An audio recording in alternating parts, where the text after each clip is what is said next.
Welcome to the Good Intentions Show. I am so excited about today because I'm just by nature a pragmatic person, and I just love when I hear solutions to issues that are going on. You know, I probably a little too much mindset for that level, but at the same time, it's, you know, if it works, right? So before we get into you have a new program out that's called Thriving in Crisis. And we'll get into the specifics of that. And right now, I think people online can actually go to it and sign up as we speak. But before we get into solutions, I always want to define a little bit of kind of what's going on, because if there's ever a time for learning how to thrive in a crisis, now's the time. So we're experiencing probably the biggest crisis, and I mean numbers-wise. You know, the plague or, you know, the bubonic plague may have been more serious back then, but whether this crisis that's affecting over 7.5 billion people in the world presently is planned, made up, or real, or worse than we actually believe. Whatever it is, we're all experiencing it. We're all in it no matter what at this point. So if I recall last year, and you know, that you were talking about, we're going to have some surprises in 2020. And and I don't think you were just referring to the asteroid. I think the asteroid's over our heads right now, actually as of today. So that will be interesting in itself. But I think you're referring to what's going on at this point. But how'd you know that we were going to be coming to this point of dealing with this level of a worldwide pandemic? Because I see life path potentials. I was born this way. So it's part of the extrasensory abilities, which I have, which are quite unfortunate most of the time. Yeah, it's a double-edged sword. A lot of people, I don't think, realize that too. But nevertheless, thank God, because you've given many people who've been listening to you and following you for all these years a chance to plan for this type of experience. And so does it really matter, though, Teal? Does it really matter why we're in a crisis right now, or is it more important how we respond to it? I think in this particular crisis, both matters, because what you're watching is this great division. In my 2020 prediction model for this year, really what was about was conflict, right? And what's happening right now is because there's no agreement on the why we're in this crisis, people are not in the same reality even. You're starting to see people lose friends and even family members over a disagreement about what the hell is going on here.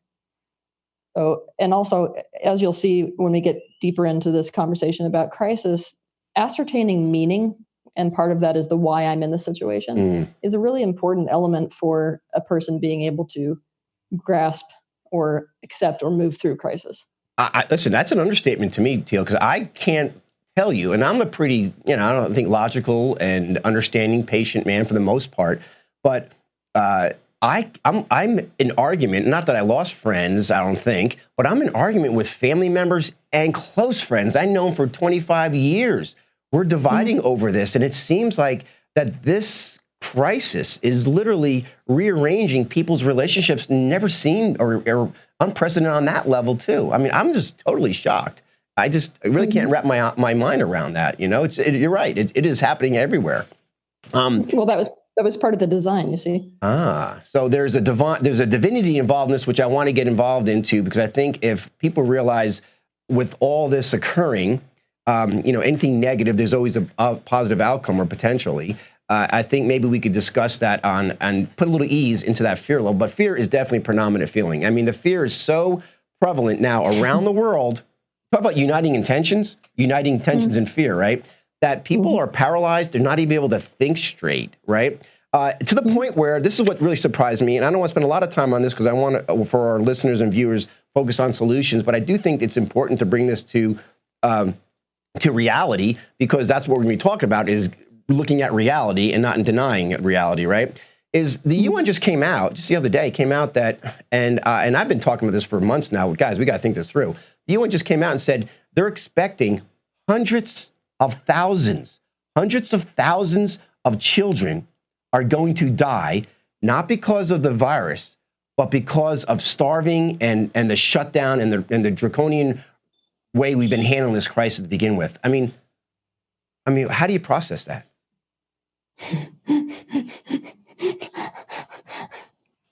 Yeah, it'll be much more, in fact. So those are conservative numbers. So millions, right? And is it just a lack of, because most of us are in fear right now, and we're so used to Big Daddy telling us what to do and whatever it may be, that we can't think straight, is why we can't see 5 feet in front of us, like we can't see when you shut down a world economy and the food sources are already breaking down now. I mean, Trump just came out and said that. Go ahead. No, what it is that denial is fueled by a sensation of powerlessness. People in general right now feel like they can't do anything about the situation. And if you can't do anything about a situation which leads to suffering, the next coping mechanism is denial of the very truth of that situation. Okay, so this is just one giant mind game of denial. So apparently, I can't say we'll talk about on a collective level, Teal, that a society has basically created this reality, which we'll talk about, playing the victim and not playing the victim a little bit here too. And I promise you all, we are going to get to solutions. Trust me, you're not going to want to miss these. But we got to define a little bit what the problem is first before we give solutions, right? So yes. You believe we co-create our reality, ourselves, our higher selves, and so on down the line, right? Mm-hmm. Okay. So with that being said, as we blame and point fingers at the Bill Gates and the Rothschilds and the presidents and whoever it may be, and our neighbors and their family members for not wearing masks or for wearing masks, where does the victim games begin and the victim game end here? I mean, why if we're creating a reality, then how can we play the victim here?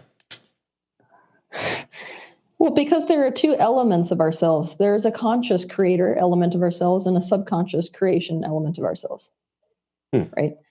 It's not like anybody wakes up in the morning and says, I know what I want to do with my life. I want to create a reality where I'm a single mother who's living alone in the projects. Nobody's going to do that.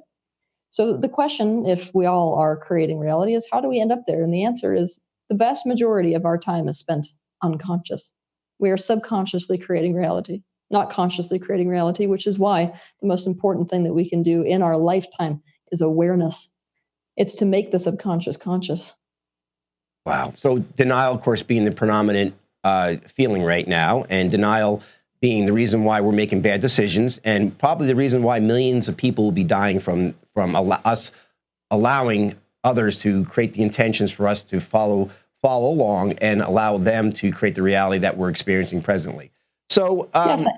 So let's go into it. Let's go into the denial aspect, because what I understand is, and I saw this a while ago, I said the levels of PTSD coming out of this right now.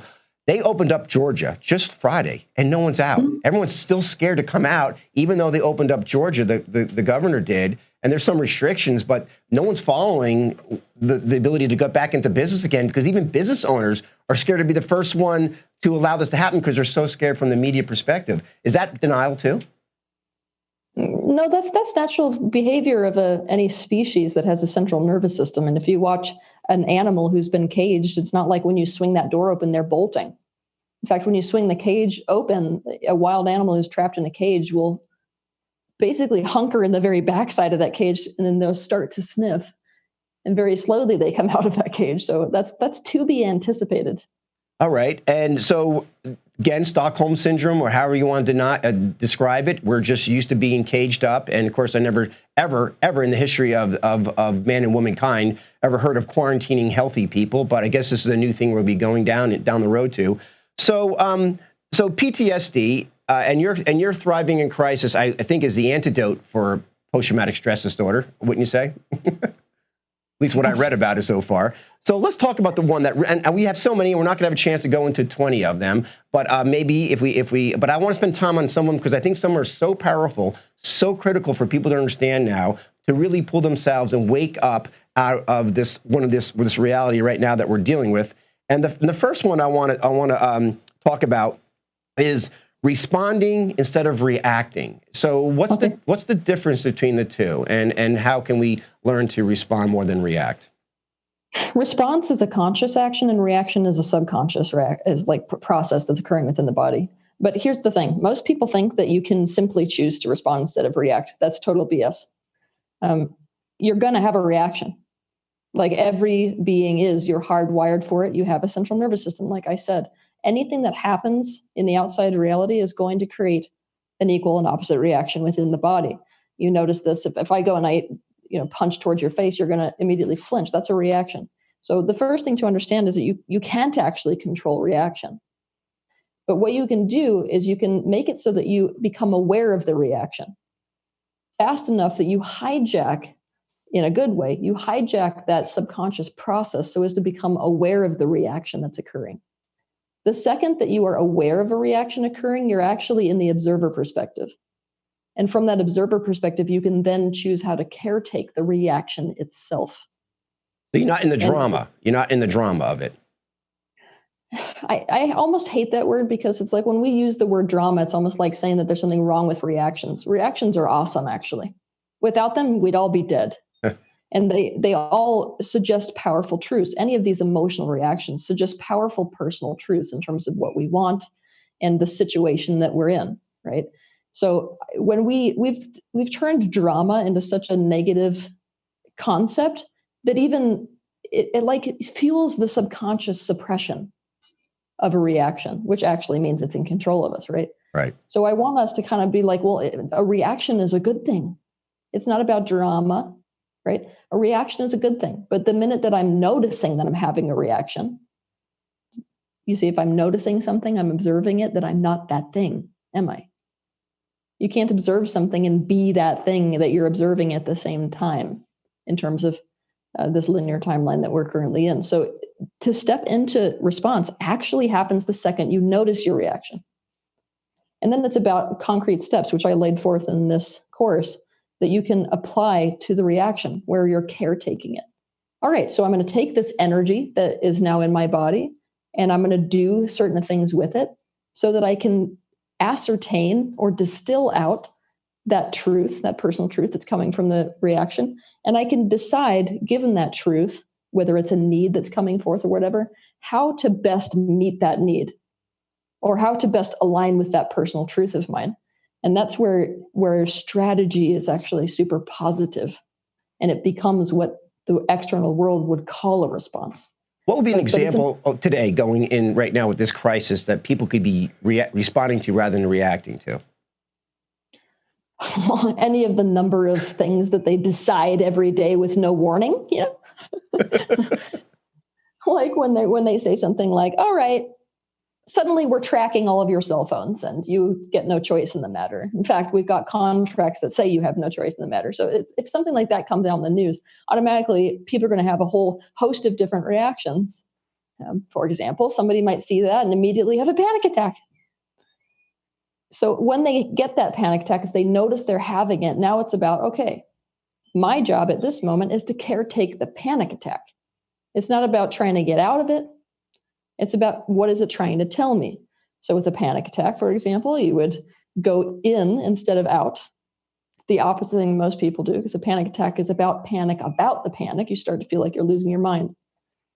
So you're dropping into it. So I'd have the person close their eyes and to imagine that they're kind of sinking down into the anxiety, into the whole world of it, and they're creating the space of it. Almost like I want to learn from the texture of this experience, right? And you'll start to observe the thoughts that are arising as a result of that.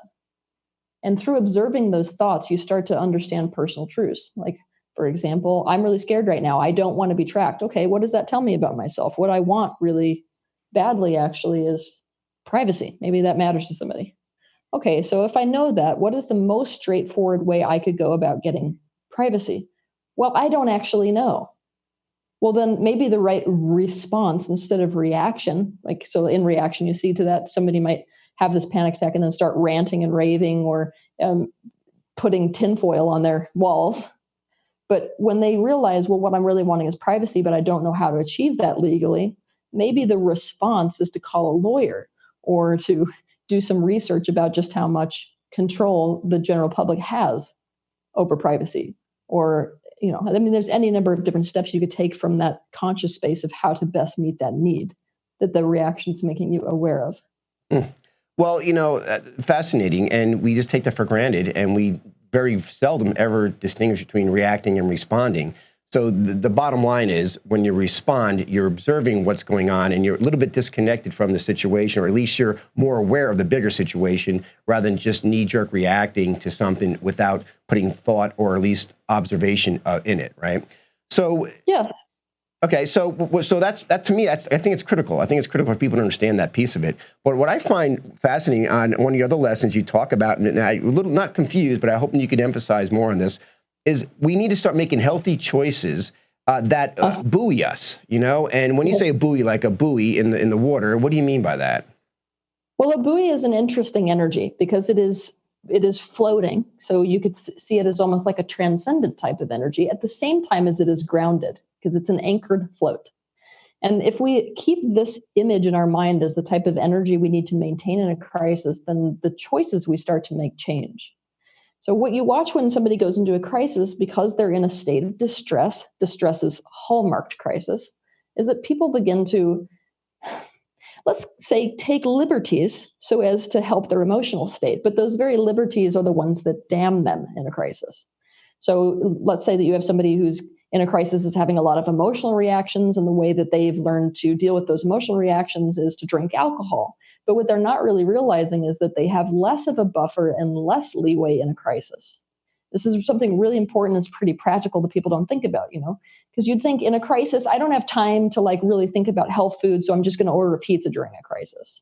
It may not actually be the best decision for you, because it's really critical to understand that in a crisis, you have less leeway for error, you have less of a buffer, and you're already under so much stress that you have to essentially make life choices that are going to keep you afloat and keep you grounded.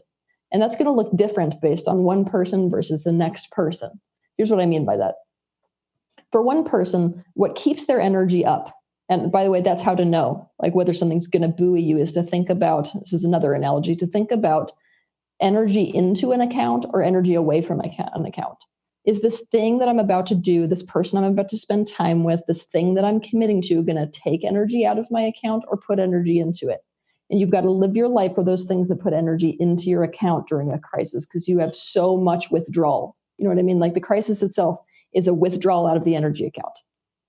So, and this is why it has to be personal. Let's say that you've got a woman one woman, and she notices that it's a giving energy or a buoying energy for her to maintain a very strict health food, even potentially at that point, raw kind of a diet.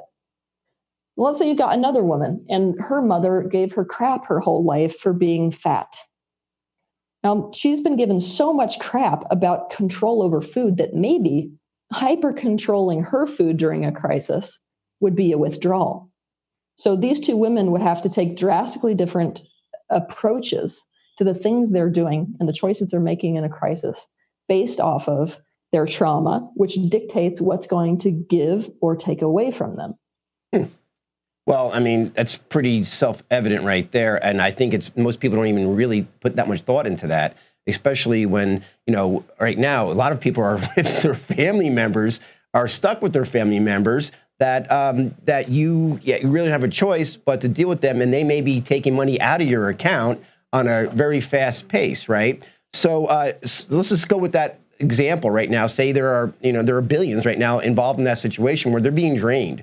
I just spoke to some people who are trying to hire digital marketers, right? And I'm speaking to someone well, listen, my husband's watching the news every day, and he's not happy about all this stuff. And of course, you hear about all this things going on, and he's like, wow, hold on, you have people who are taking energy away from you, keeping us in fear, and they love us, right? I mean, there's nothing intentional. It's all unconscious.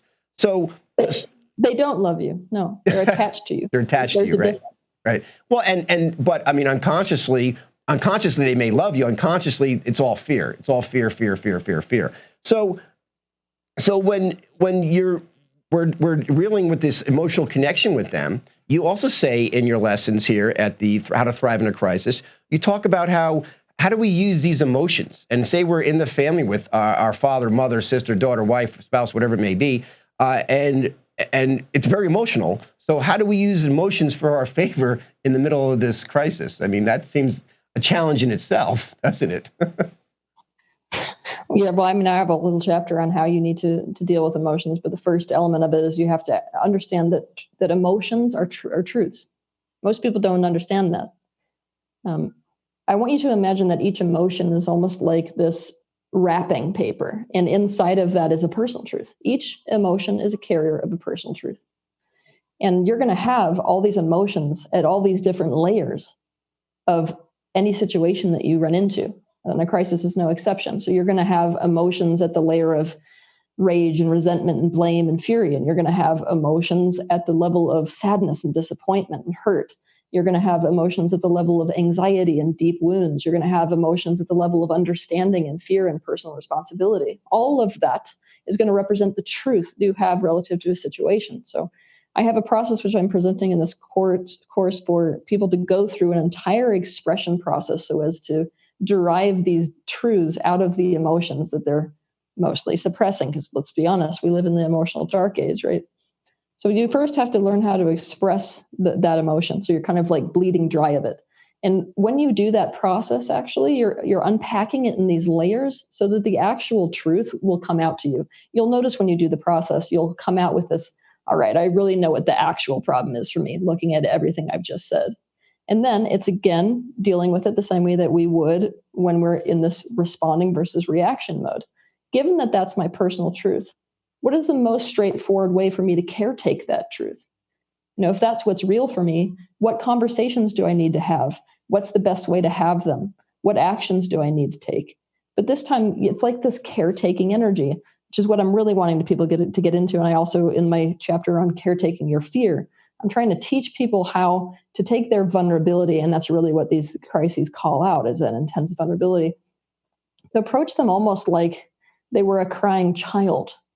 So it's not that we're bulldozing our emotions or we're bypassing our emotions or denying they exist or whatever the hell it is. It's like I've got this crying child within me with very real needs. Now, how do I meet those needs so as to bring the child into a space of resolution? And when you're doing that for your own self, what you do is you step into that resolution space and therefore empowerment. So you can actually use a crisis to step into a further space of empowerment in your personal life. And it's not, it sounds like a fluffy self-help concept, but it is in no way that, it's a very powerful process to learn how to use the element of yourself that has essentially learned its own free will to take the part of you that feels like it is just at the mercy of the world and to carry that one throughout the world in the direction of what is wanted. And what a crisis does better than almost anything is to powerfully distill what you desire to the surface. It will be doing that for millions of people worldwide. That's, shall we call it, the positive polarity of what is occurring right now. You can't go through this without having a much more defined understanding of what you're wanting. Well, it's beautifully stated, because that's exactly what people are experiencing. Potentially, many are not. Many are still in denial, but they literally could come out of this crisis, as you're saying, as we allow ourselves to be vulnerable and we carry that vulnerability towards the world, right? It allows other people to be vulnerable, right? I guess the mirroring situation there. And then now all of a sudden you have people perhaps not so much in that level of fear and have to control it. I have to control this. Like, so many people are in fear because they lost control, and they got to control on all levels. Ones who believe the COVID is valid and it's not a pandemic, and the ones who believe this is all a big setup for the new world order, all that jazz. Still, fear is controlling all of us on some level because we're trying to control the environment. So being vulnerable is the antithesis to the control mechanism. Beautifully stated. So let's root everybody in reality here. So you talk about rooting people in reality, and you also talk about, the denial subject, how we're subjective versus objective looking at things. So first of all, how can people even look at things objectively if subjectively they're being promoted by fear every level? Literally, you turn the radio on, you turn the mainstream media on. The COVID's coming back. 20 more thousand people are going to die, and it's going to be worse than the first wave, and wave after wave after wave, right? And people are just to the point where their cortisone levels are probably shooting out their ears, right? So how do you even root in reality if you're being just bombarded by all this subjective reality? It's about getting into empowerment. So the first step of getting out of denial is looking at the potentials that you're trying to avoid. So, let's say that you're a person right now who's really terrified of this just being a virus, right? And you may notice in yourself that what you're avoiding or wanting to get away from or denying is the idea that this is all a government setup, right? So it's about considering. Like it's not about adopting the worst possible scenario. It's about considering those things you're trying to avoid, because that's the only way to be safe really in the world, is to expand your mind to that degree. You're exploring why you don't want that to be the reality. So the exercise that I give to people a lot to deal with denial is to get out a piece of paper. And on the very top of that paper, they'll write, if I were to admit to the brutal, honest truth of the situation, the brutal, honest truth would be fill in the blank.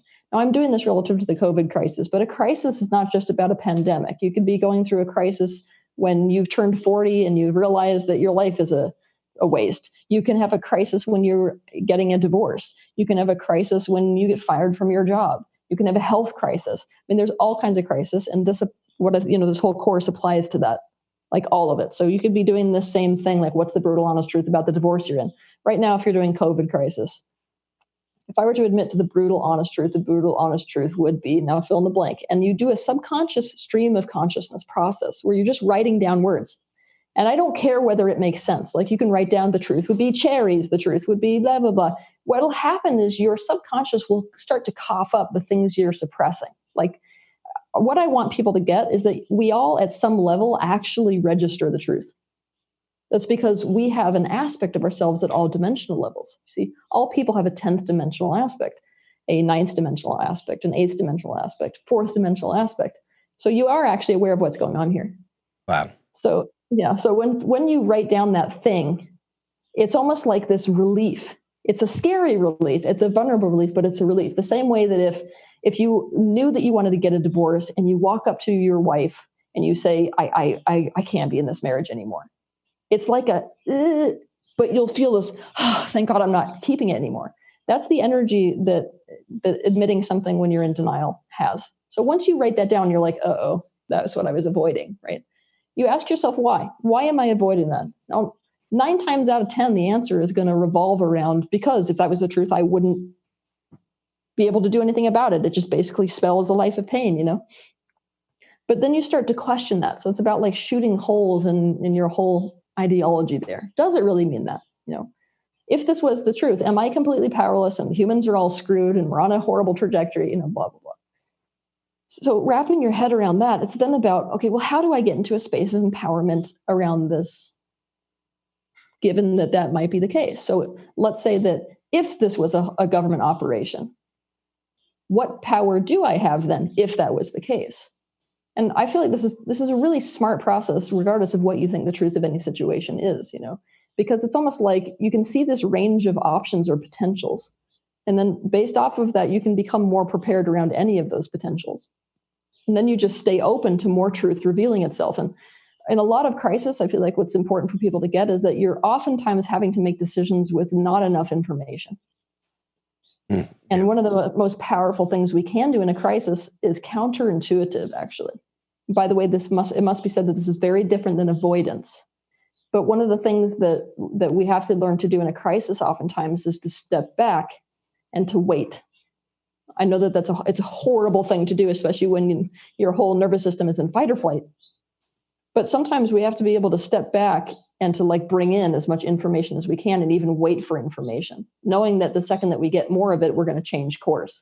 So that flexibility to be able to change based off of what information that we end up getting is really critical and important in a crisis. But obviously, we are not going to be able to make those changes if we're just in denial. So if we've latched onto our own personal truth, and it's a truth that makes us feel the best in this moment, then we're the person that just walked into the shark pit and we're swimming with sharks. And someone's like, dude, you're about to get bitten. And they turn around and they're like, how can you propagate fear? The reality of it all. Teal, amazing. Vulnerability, control, denying or dealing with the resistance to change. When we get back from this very quick break, guys, we're going to be talking to Teal Swan. She's a spiritual catalyst and so much more to what we can do and how to thrive, not just survive, guys, how to transform your life, how to bring consciousness now, for the first time perhaps in many people's lives because of this crisis, to ourselves and to our awakening. So don't go anywhere, guys. 1 minute, we'll be right back with Teal Swan.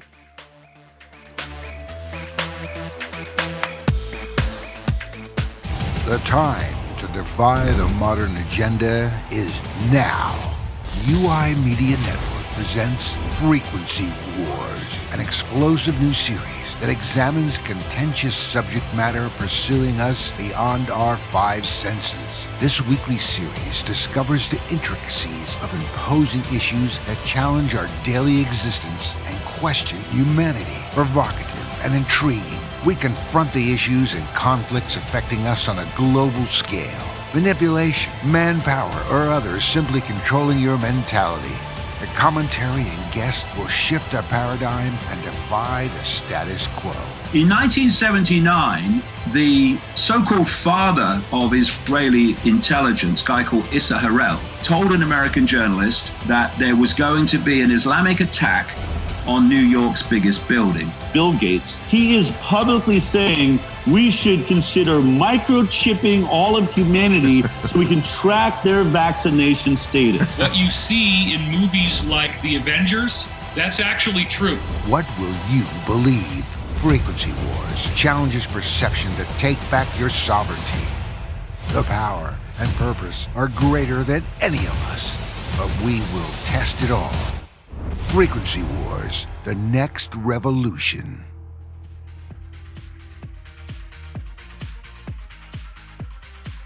All right, we are back live with Teal Swan, not only a spiritual catalyst, but a revolutionary.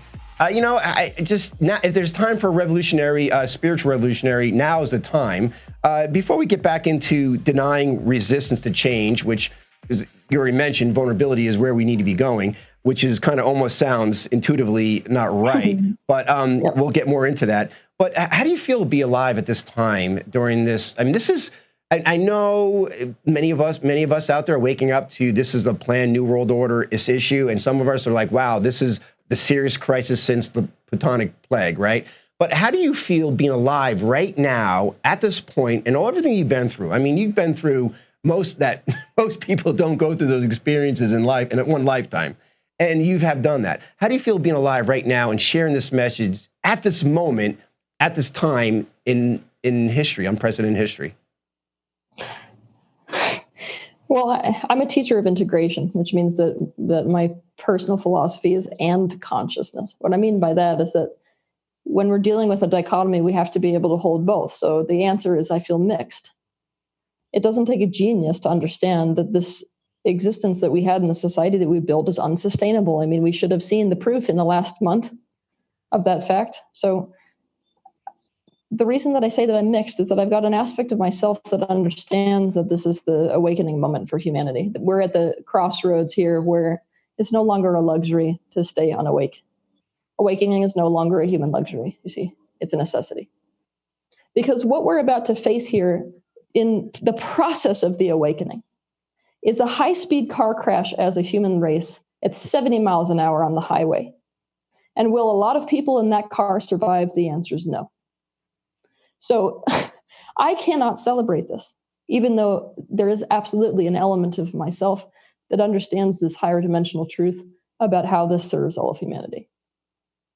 Is that part, like I'm watching now and I'll watch on YouTube, and there are a lot of spiritual leaders out there who I wouldn't say maybe celebrating, maybe they are, but they're just not, there's like two worlds, and I look at information I look at and I'm like, wow, that's a 100% different perspective than what I'm watching on mainstream media. And so when I look at some of these spiritual leaders, I do notice that, Teal, I do notice that they are like, listen, let's just focus on, love frequency. Let's just move forward. And I'm like, but what about the people who are the 100,000 children are going to die now because we're shut down? I mean, I understand that there's no death and this is all a transition, but what about the compassion levels for that? So I'm like, there has to be a way to experience going into this 5D world in a 3D body and experience. It's confusing for many. And I think a lot of these spiritual leaders are, what you said, are in their own level of denial. Yes.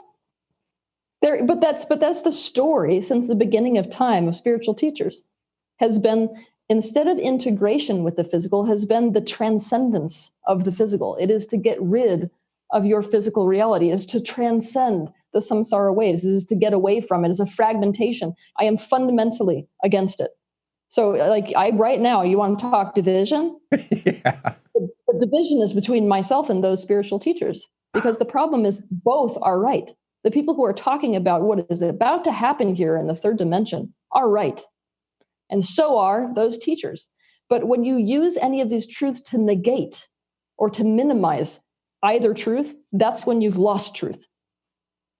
Right. Well, there you go. Because what I'm seeing too is like I know, and I'm just so grounded, and I don't have the sensitivities, or at least not openly understanding any sensitivities I have, such as you and many other sensitives out there. And I feel like, and I do believe in all my beliefs are higher powers, angels, guides, whatever it may be, is all conjecture, and is a belief system.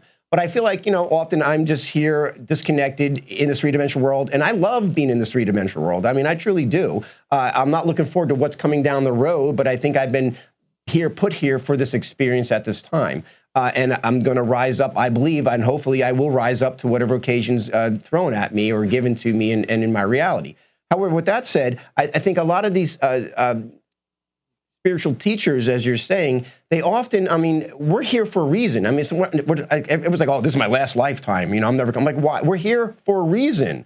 And the reason I believe what you talk about often and consistently is integration to our consciousness, right? And so as you're doing this thriving in a crisis work, this is one more way, and a very obvious way, since we're in the middle of a worldwide pandemic crisis, to implement this type of belief system to truly be that, I don't say last rush, but be that rush to wake people up. And I want to thank you ahead of time for being there and sharing this. So when we talk about dealing with resistance to change, okay, resisting change, this is a control versus vulnerability, Superman hero situation. Express how and share what you believe, why most of us are resistant to this level of change, and how do we get past that to really move forward? Because most of us are out of control. Most of us are so out of control, we don't know what to do with ourselves. Well, the first thing is that we have to actually become conscious participants in the change. That's one of the reasons that we're resisting this, is that we didn't consciously choose this. I mean, no restaurant owner consciously chose to suddenly not have a restaurant anymore, So I feel like a lot of the reason that we're resisting this is that none of this is chosen. It's not like, I chose to get a divorce, and so now it's hard, but I'm definitely on board with this. It's like we feel powerless to being thrust into it. So the real question is, all right, if I could get on board with the change, what would I want that to look like? And how could I pour my energy and resources and focus into whatever I want this to turn into? You know what I mean? Human beings naturally resist change because it's not safe, right? This is the thing that we've got to get our minds around. We believed that a system that was fundamentally flawed was safe. That's how we got ourselves into this position. So a lot of us have to wake up to the fact that actually it wasn't safe. Because you've got a lot of people right now who are wanting to go back to normal. And by the way, in any crisis that you get into in life, that's going to be the immediate impulse. I want to get back to what was normal. I want to get back there because that's the familiar and therefore safe space, even though a lot of it was bugging us. I mean, the tension before this all happened in the human race, you guys, every city that I landed in, for the last 2 years, I was looking at my team like something's got to give here. Like the level of pressure that everyone is under right now, like hamsters in a wheel, it's not working. So we didn't like it, but we don't remember that. The same way that when you have a horrible breakup, we're like all of a sudden dreaming about the glory days, It's not about those arguments we had. It's about that wonderful time we walked on the beach together. And like humanity right now is doing that about what was, and understandably so. Well, you talk about, go ahead. If we can get back to the remembering of what was not working for us in that obviously flawed system and structure before, then we can start to really get into the process of pivoting. And pivoting is about, all right, imagine that I had a house of cards and the ocean just came and blew it all away. But here the cards are back on shore. What now? What do I want this to look like? Literally, if I'm back to the drawing boards. And based off of that new vision, we start to take new action. But obviously, you can't go there if you're looking to go backwards. You can't get into a new relationship if you're still wanting the one you just lost. So it's about turning this unconscious, this was forced on me, into how can I choose change? Mm. And in this course, I go in depth into other reasons. Like we've got a whole host of reasons why people resist change. And people could go online right now and sign up for that under tealswan.com/crisis. Yes. Okay. So, Teal, this we talk about the new normal. Let's go there for a second, because one of your lessons in there is expect waves, right? And literally, the media, the mainstream media, is telling us expect 6 waves and more people dying, all related to this virus. So, go ahead. Tell me about what waves. What's the new normal going to be from your perspective, sensitive perspective? Oh God. Well, I do want to talk about. I want to talk about those waves in conjunction with the crisis. But all right. I do also want to prepare the human race for the fact that a lot of the waves you're going to be experiencing here are not the natural, universally expected waves. What you're experiencing is a programming cycle. So a lot of these waves that will be created are to make people get so damn desperate for a life that they want that they'll take anything. And that includes with strings attached. Mandatory vaccines, RFI chipping, blah, blah, blah. But that's your future. So it's as simple human behavior. You're Stockholm. You're imprisoned, literally, emotionally, physically. And so for the handler to allow you to come out, you're willing to do whatever it needs to take. But if we are learning to thrive in our crisis and we're expecting these waves, we're expecting that behavior, how can we get in front of that? How can we own that so we're not subjected to the reaction of what you're suggesting? I want to separate the two because these are not organic waves that we're about to run into, and we can come back to that. But because these are not organic waves that we're about to hit, let's first talk about what's normal in a crisis, right? All right. If we're out in the ocean, we experience wave sets, right? It's not like there's this one tsunami wave and then the rest are normal. When you get a wave set, it's like 3 or 4, right? And so in a crisis, it's pretty common that like you lose your best friend to death at the same time as you lose your job, at the same time as you come down with the flu. That's a 3-wave set, for example. And that's very common in a crisis. It's also the reason that I also wrote this one on waves is that you have to expect waves to the whole process of moving through a whole crisis. So let's say that one day you're like feeling more empowered and confident about what just happened. So I got a divorce, or I'm dealing with this pandemic, and it's like I was really doing crappy last week, but now, okay, I've gotten to the point where I'm out of shock. I get what's happening. I think I'm ready to like take some empowered action. Don't be surprised if the next day you hit another wave and all of a sudden you're like, I'm lonely again. Like I don't know why I left, that type of an attitude. And it's pretty common when those waves that are a part of that grief cycle happen, that a person believes they're back at square one when that's not what's actually happening. Another analogy to give you this wave set in another way is to think about the healing process or the moving through a crisis process as being like the unpacking of an onion. It happens in layers, right? So leaving that there, and by the way, what you were meaning to say is when you're expecting that, you're not going to have that same, I don't know what the hell is wrong with me because I was better yesterday than I am today, and I'm just a failure, and I can't, if you're not telling that story and you're sort of expecting the wave set, then it's going to be a lot easier when it hits you rather than feeling like you are tumbled on the bottom of those of the ocean.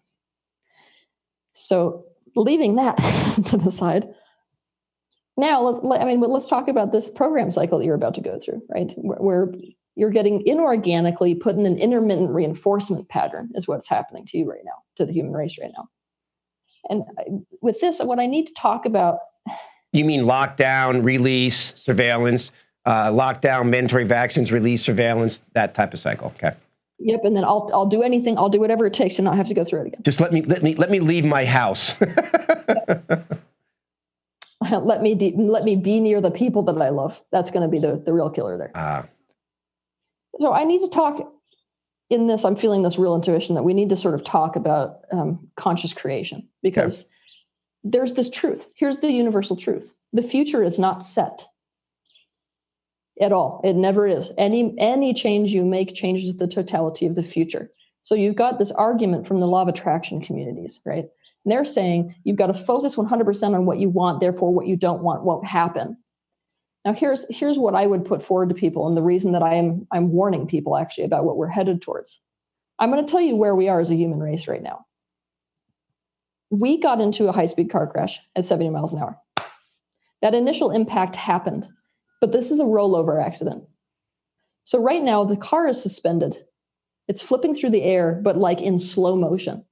And it's part of the reason why so many people right now can't tell you what action to take.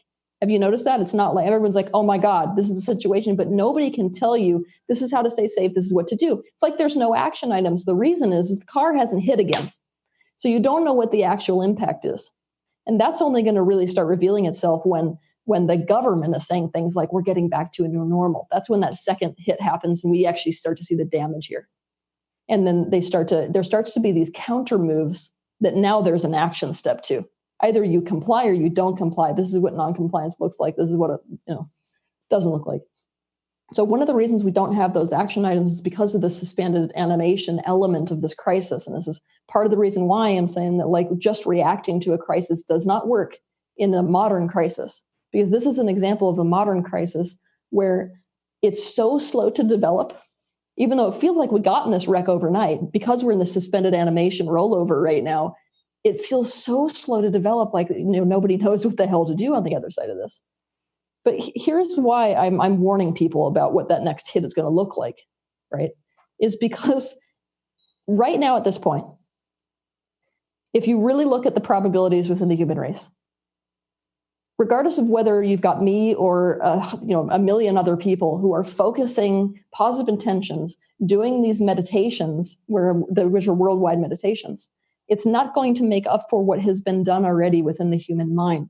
Now, people don't understand what's creating. Remember that I told you in the beginning that we're subconsciously creating, not just consciously creating. Correct. So my favorite thing to do, I'll ask you a question to tell you why we're in this wreck in the first place. You ready for this? Yeah. All right. So you consider yourself a conscious creator, right? Hopefully. Yes, I do. Give me the last, aside from this situation that we're in right now, I want you to give me something that happened in your life that you wouldn't have chosen to create. Something recently, probably, well, I definitely wouldn't have created this, I'd say this whole level of rollout with the RFI chipping, the mandatory vaccines, Okay. although I knew it was a possibility, but maybe me knowing it was a possibility, I created it, I don't know. But I definitely did not want to create the human race being enslaved. I definitely, and people dying. I definitely didn't want to create that. Okay. So do you acknowledge that there are multiple parts to your consciousness? What I mean by this is, do you ever experience this where you get invited to a party and part of you wants to go in and part of you doesn't? Absolutely, yes. All the time. I'm two different personalities at any given moment. Maybe more. Many more. This is what I need people to understand is that the nature of consciousness itself is that it divides, it fragments. This is why you can feel torn at all. You've got these different elements to your personality. You're not going to be the same when you're talking to your lover as when you're in the gym working out. It's going to be two different streams of consciousness. So you have to grasp this, because my main question to people when they're talking about law of attraction and focus is which part of you is creating. Because the reason that you end up in a lot of these unwanted situations is because you're unconscious of what part of you is actually in the process of creation. All elements of your psyche are capable of conscious creation, and they're unconsciously creating for you. Hence why we have to have a crisis to wake up our consciousness, or use it to wake up our consciousness, become aware of the unconscious aspect of what we're creating, which is something that most of us don't want. Yeah, which is exactly where I'm headed with this. Okay, go ahead. So let's apply this to a relationship, and then we can apply it to the situation at large, right? Okay. Do we have enough time for that? Oh yeah, we'll take it to the next level. So guys, stay tuned. And if you're watching on Facebook, make sure you share this. YouTube as well as the WDJY listeners. We may be going off air here, but go to our app, uimediaapp.com or Facebook, and share and listen at that point as we go forward with Teal Swan's vision of our future and what to unfold. So go ahead, Teal. Okay, so I want you to imagine that you get into a relationship and you just love this person. You're so excited, but now they commit to you, and all of a sudden you start to feel claustrophobic. And pretty soon down the line, that relationship explodes, and that person looks at you and is like, I felt totally unloved in the relationship. And you're like, how the hell did I create this? The one that created that was the part of you who was intimacy phobic, who maybe you had no conscious awareness of. So if you really grasp how many elements there are to the typical human psyche and understand that all of them are creating at the same time, this collective dream we're living here starts to make a lot more sense. Hold on. So each personalities create, each non-integrated personality is creating its own reality within ourselves? Yes. Wow. And so what you are living is the mixture of the most dominant creators within your psychological system. The average. Yeah, basically. So here's where it gets really extra depressing / opportunistic for awakening. If you take the human race, right, can be addressed as one singular consciousness, just like I could say Tim is a consciousness, right? I can treat you like a singularity, but you understand that within you, you've got these multiple personalities. Within the human race, we've also got multiple personalities. They're called individuals. Now, if what's being created in the collective dream is an averaging out of the basic vibrational state of humanity, what you have is control. Control is a mechanism of human psychology. We all want it. Now, we have bastardized power and bastardized control. Those are two words we don't like, and so we become subconscious of it. Anytime you make something not okay or shameful, a person suppresses their awareness of it. So if I was especially to walk up to somebody in the self-help field and be like, you're a control freak, most people would be like, no, I don't want to control other people. That's not what I want. And if I ask them, no, like literally, like if you had a button that you could push right now, and based off of pushing that button, everyone would wake up, would you do it? Your answer is going to be yes, because you also want control. Yeah. So people don't get the shadow of the desire for control, which is natural. There's nothing quote unquote wrong with it. But that natural impulse towards control is also the shadow creating this whole thing in the world today. I mean, if you want to ask, why are these people, if this is a whole giant agenda, why would they be doing this? Because of control. And nobody takes over the world with an evil plan. That's something that I wish that people would dispel from their head. It's not like the people who would be doing this have this idea in their head that they're good. Evil is good and good is bad. No. Dr. Evil's not out there. No, he's not out there. No. Okay. No. I'm kidding. I'm joking. What it is that every measure of control that has been taken by the human race since the beginning of time has operated under a positive agenda. So it's Hitler. I'm the one who's going to save Germany and the world. So it's the ego with a concept of goodness and its mechanisms through which to achieve its desire. That's what control really is. That creates this type of a shadow. And unless each person owns that aspect of themselves and sees how it's resistant by nature instead of intentionally creating by nature, I realize this is a much deeper concept. No. In fact, I want to jump on what you're saying, because I think what you're saying is just actually critical. So people who are in control, I'd say a massive amount of people want control because it's usually driven by fear of a lack of. So once they acknowledge this level of control that they have within themselves, once they become conscious of it, what's the after effects? What's the natural tendency for the human mind or human drive to want to control? How does it evolve? Where does it go to? If now they're aware of control, what does it look like next? There's a very big difference between conscious creation and control. Okay. Now, for that, we have to look at the word power. What is power? If I was just going to ask you what it is, I'm sort of interested. Power, for me, empowerment or power, I would say to be able to maneuver or manipulate create your reality, or to be in charge of creating your reality, be in control of creating your reality. Power. So you already got a more in alignment version of it, but I'll give you a different definition which will make this easier. All right. Power is nothing more than the capacity to influence, direct, decide, or do something so as to bring about what is wanted. That's power. So conscious creation is power. Those actions you take in alignment with the thoughts that are aligned with your vision, that's power. All people have it. All people want it. There is nothing wrong with power. Now, when we start to, it's the methods through which we try to exact that power that we start to get into trouble, but because humans are not integrated. I see you as other, right? Mm-hmm. That's where they're coming from. You're seeing this in the world today. That's where they're coming from that gets everybody in trouble. The government is not really thinking very hard when they're making decisions about shutting down the economy about the businessman. No. In that moment, they're able to separate instead of bring that businessman in as a part of themselves, right? So this is not an integrative action. If it was, I can't exact power in a way to bring about what I want and screw you at the same time, because that's to screw me. That's what integration does. That's why it's the only route for humankind to be safe, because it ends the zero-sum game.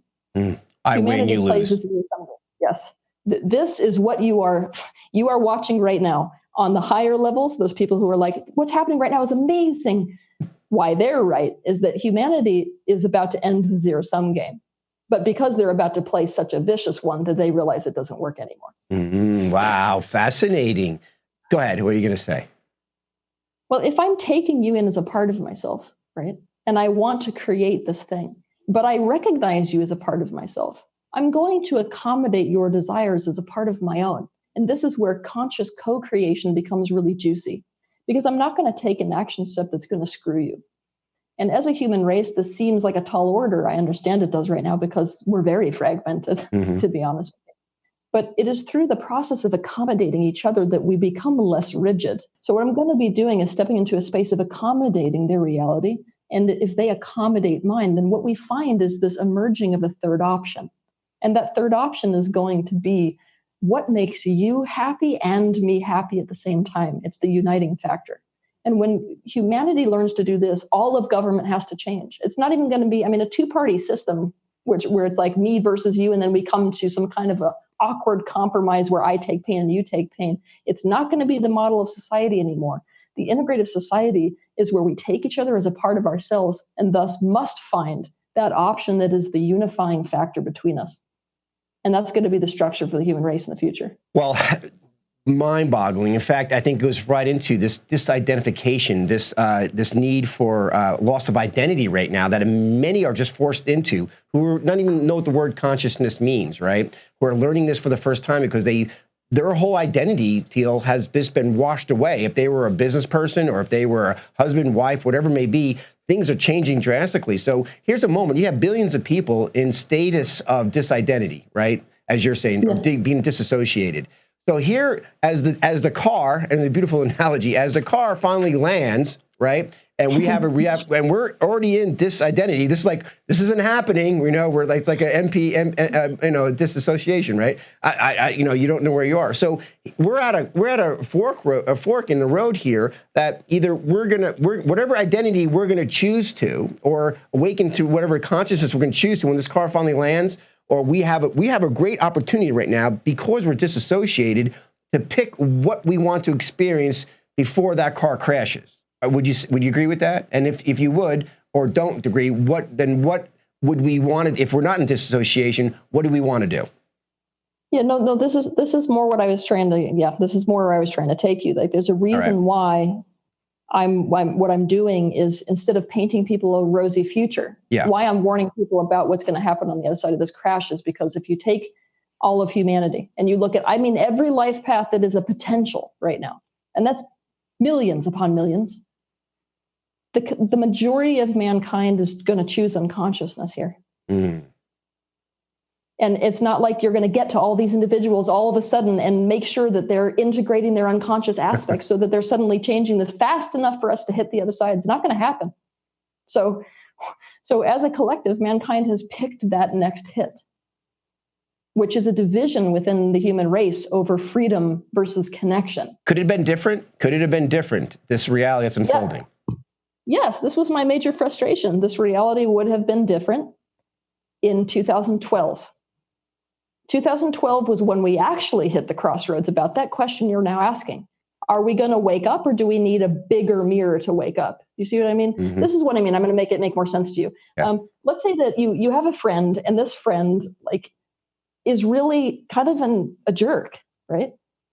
And so let's say that this person keeps getting in experiences over and over again. You notice it's like Groundhog Day. They keep living the same experience where people reflect to them, you're unworkable, you're fired. Again, next job, you're unworkable, you're fired. And each time it's worse. So 2012 was a crossroads for humanity where the question was, are you going to choose to awaken, or do you need another reflector experience in order to choose unity? And they chose another reflector experience. So by 2015, that was already decided, right? So right now, it's like we've already been diagnosed with cancer, and most people are saying we're at a crossroads. Well, you're always at a crossroads, but you already developed cancer on a collective level. Yeah. So if we still have the ability, as you said, all our different personalities, as we unite them, integrate them to create our reality. So paint us a picture of how, for ones who are just waking up now and, we talk about 7.5 billion people and you talk about maybe millions, how can we start creating the reality that we don't want to crash and go down this surveillance, New World Order, frequency manipulation world, and how now can we create a reality where we're become more conscious of and more empowered by, as you said? Well, this is so when we're in the middle of the air like this, okay, the gift of this in the air moment is that we get to look at options, right? So if we look into the future, into these potentials, I'm going to be under surveillance. How do I personally feel about this? I don't have a lot of interest right now in telling people how they should feel. I have more interest in people really discovering what their personal truth is. So if tomorrow they come to me and they say, look, here's a vaccine and you're getting it, it's mandatory, or else you don't get to participate in this restaurant, in this nightclub, with these people, what will you do? Like, this is the time period to start asking yourself the question, what really matters to me? It's why I'm putting questions forth to the people like, well, if I was ever put in a position where I had to choose between freedom and connection, what would I choose?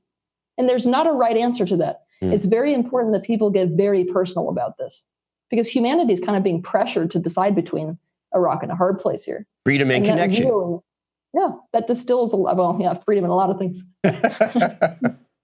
But yeah, I mean, it's going to distill out what our actual priorities are. And then if you can start to live in alignment with that. So the most important thing right now when it comes to what kind of a future you want to create, and like I said, we have to start to treat all moments as a crossroad, right? If enough individuals at this particular moment really start to ask themselves, what matters to me? What's important to me? What would I die for? I mean, that's really how to ascertain what the right life for you is, right? Because humanity has been operating for a large part out of this so that mentality. Like, if you survey the average person, they're always working towards some sort of goal and they usually hate the process to get there. So it's almost like the universe has taken away all of those things. So for example, you have let's say you've got a baby boomer who worked forever for a pension. They're not going to get now.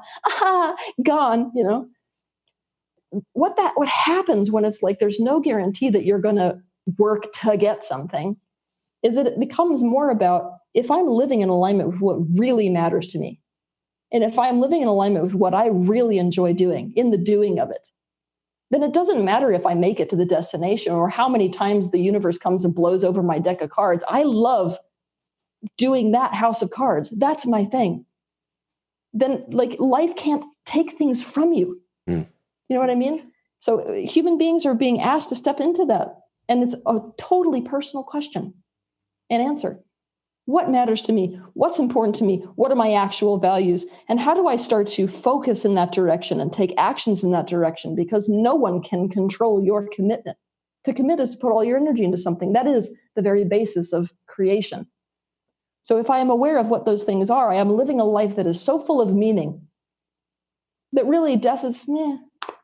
Well, it's fascinating. I never really pondered it in that perspective of freedom versus connection, and I, know a lot of freedom fighters out there and a lot of people who freedom is everything to them. And at the same time, the human need, the human drive and desire to connect.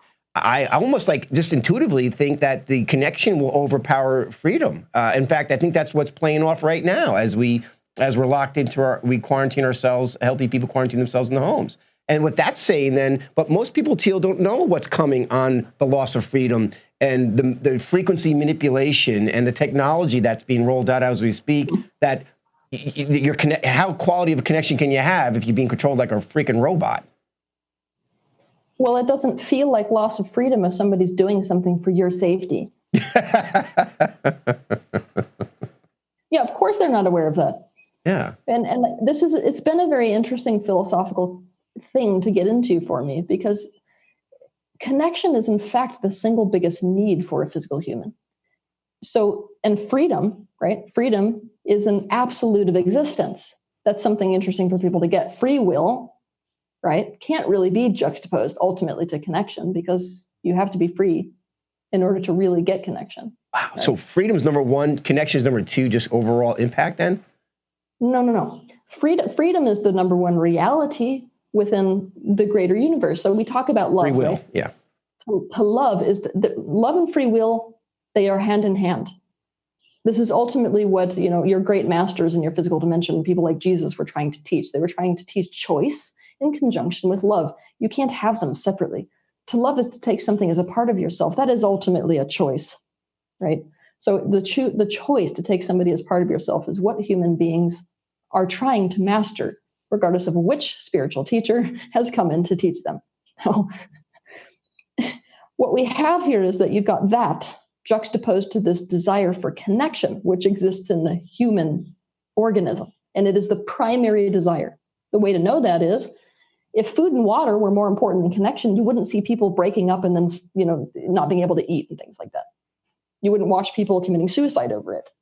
Connection is the number one biggest need for a physical human. What better tool to use to control the human race than that number one need? Connection. Yeah, so human beings, it's going to be interesting because you're going to be watching this awakening process where you can't even say that it's wrong for people to be choosing connection. I mean, if somebody says you can't be around your own child unless you decide to comply to what I've decided are your new health and safety standards, it'd be a pretty odd person, who could look at them immediately and say, all right, fine, take my kid. That's interesting where freedom and connection are joined together. I can't even separate them, I guess, from that perspective, because you're right. Even the UN's talking about, if this gets worse, they're going to come into your homes, take whoever's sick, and you can't go with them to the hospitals as it's happening right now. You can't even go to your loved ones to the hospitals who are dying on ventilators who shouldn't be, right? But so that's already happening. So this is when freedom and connection coming together. So with that being said, and a potential reality, as that's a reality, and we have the ability to create a reality, you talk about also part of this thriving in a crisis is being in the here and now. So that's been talked to by Eckhart Tolle, all the spiritual leaders from day one, the present moment, right? And of course, being in the present moment is different then. Okay, well, explain to us how that's different. The way that I'm presenting the here and now, right? All right. Is as a tool for objective awareness. The way that the majority of spiritual teachers are presenting the concept of the here and now is in this as an escape mechanism. This is what I mean by that. It is a higher dimensional truth in this universe that there is no time. Is that the truth in the physical? No, there's time. There's definitely, seems like there's time. Yeah. Exactly. So both are true. So in a crisis, you have to actually accommodate for both dimensional truths, right? All that exists is in this moment, but also timeline exists. So yes, it's absolutely critical in a crisis, especially depending on what crisis you're in, to begin to see that there is a past and a future, that the past led to what's happening now. And if you understand that, you have a way of breaking, this, let's call it a deterministic path into the future. So the reason that I'm giving people tools for getting into the here and now is because when you are in a crisis, you are not mindful. Now, I'll explain what mindfulness is because that's a term we throw away in the spiritual field. Nobody has any idea what it means. I want you to imagine that your body's a container and your consciousness is like a fluid that fills that container. When you're in a crisis, you're either, that fluid, right, is either up and out and in the past, or up and out in the future. Like literally it is not here. There's nothing here, right? So mindfulness is just any practice that takes that fluid that is your consciousness and just puts it in your body, in this vessel, in the moment. And when you're able to actually do that, to be mindful in that way, you can pull your energy out of the past and the future for a time, then it becomes a conscious choice how you put your energy into the future, when or where or how much of. It's not an unconscious process anymore. And you can be much more objective and also it helps a lot with the fight or flight mechanisms. Like I said, it really serves you in some situations, but in a modern day crisis that is not the saber-toothed tiger has your neck in a vice type of a situation, the situations are too complex to let those types of biological processes just reign triumphant. So being in that mindfulness space allows for that reactivity to be toned down in a way where now there's a clarity that arises out of it. And it's that clarity that I'm going for with teaching people to be in the here and now. Right? Because so like, let's say that you're totally terrified because it's either about trying to ascertain meaning in the past desperately or trying to project into future worries desperately. Neither of those offer clarity. What offers clarity is in the dizziness that is a crisis, to be able to have the tool of sitting still and being mindful in the moment with whatever you're doing. So it's almost like letting the snow in a snow globe settle so that you can see through that water. It all goes back to Kung Fu and David Carradine, doesn't it? Being quiet in the midst of chaos. So that's fascinating. In fact, as you go through the crisis, which being calm and collective in that moment, you allow the snow globe and the dust to settle, and then becomes, I assume, inspired action or decisions that be made. Because this sounds like what you're saying to me, Teal. We're past the point of no return in reference to the car is going to crash at some point. A lot of people are out there, especially these new age people, are like, okay, the car's just going to be transported up somewhere by the aliens or the galactics at some point and avoid the crash of the car. Or people are like, well, this is a good thing with the COVID. We're getting good safety rules in place, and whatever the reality is, the car, it sounds like, is going to go down. So the question comes down to, as you're saying, moving into personal power, using the here and now, and even as a compass, which I guess you could talk about, what aspect of reality can we change now? What are the step-by-step decisions we could do, as you're about to get into, what we could do to either ease that crash, or perhaps when it crashes, start making decisions of claiming back our power and our connection, or whatever it may be. And no, it's a hard question to throw at someone, Teal, and you're probably the only person I probably would ever throw that at. But what are some pragmatic moves people need to do? Is it all about going inside at this point? No, right now, because we're in that suspended animation, it's all about going inside and answering the questions about what you choose. Okay. What type of a life do I want on the other side of this? Do I want this to be a dystopian type of a disconnected society? Do I want social distancing to be the norm? Like, if that's the case, there's some pretty clear prerogatives that are going to happen when your governments are saying this is how it's going to be. Are you gonna raise hell, or are you going to just comply? I mean, these are the type of questions we need to be asking right now, and this is why I'm saying that it's like we're not in a position where a lot of concrete actions can be taken, because what we're in the middle of right now is like the scramble phase of this whole thing. Like, nothing is set enough. The cards are in the air. Nothing is set enough for us to be like yes or no. So really, it's about looking at all these different potentials and deciding where we as a person sit in that realm of potentials.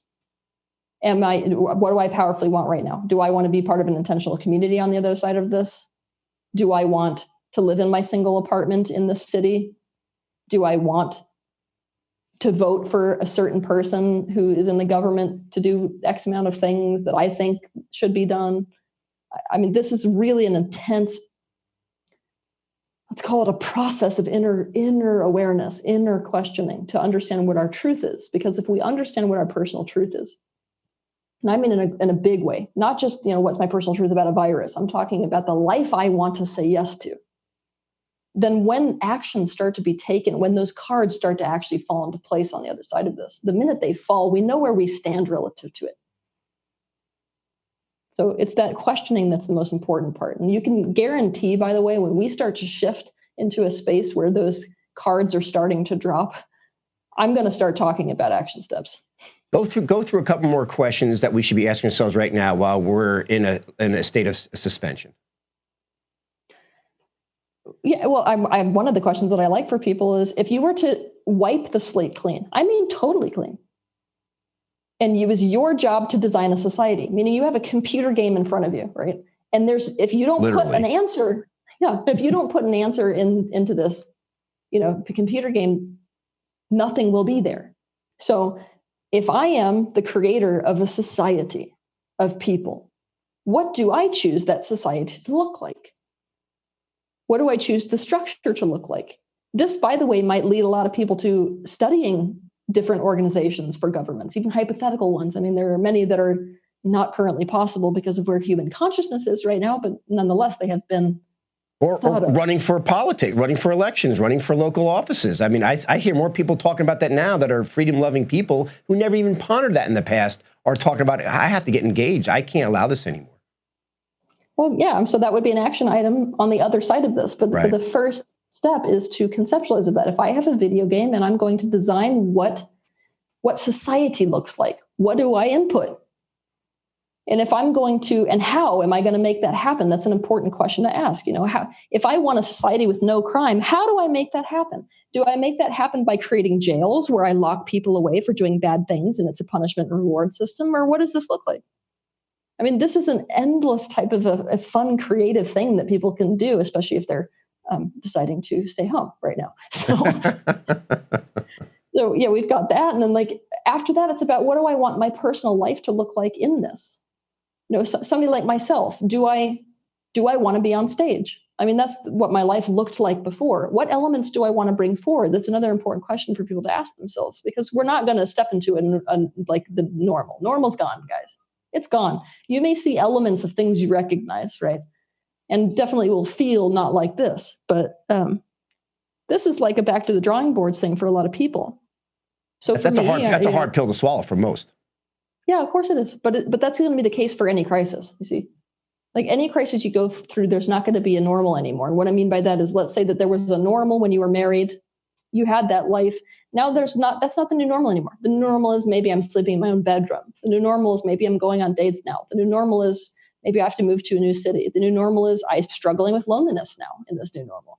So we have to be like swallowing the pill that it's not going back, right?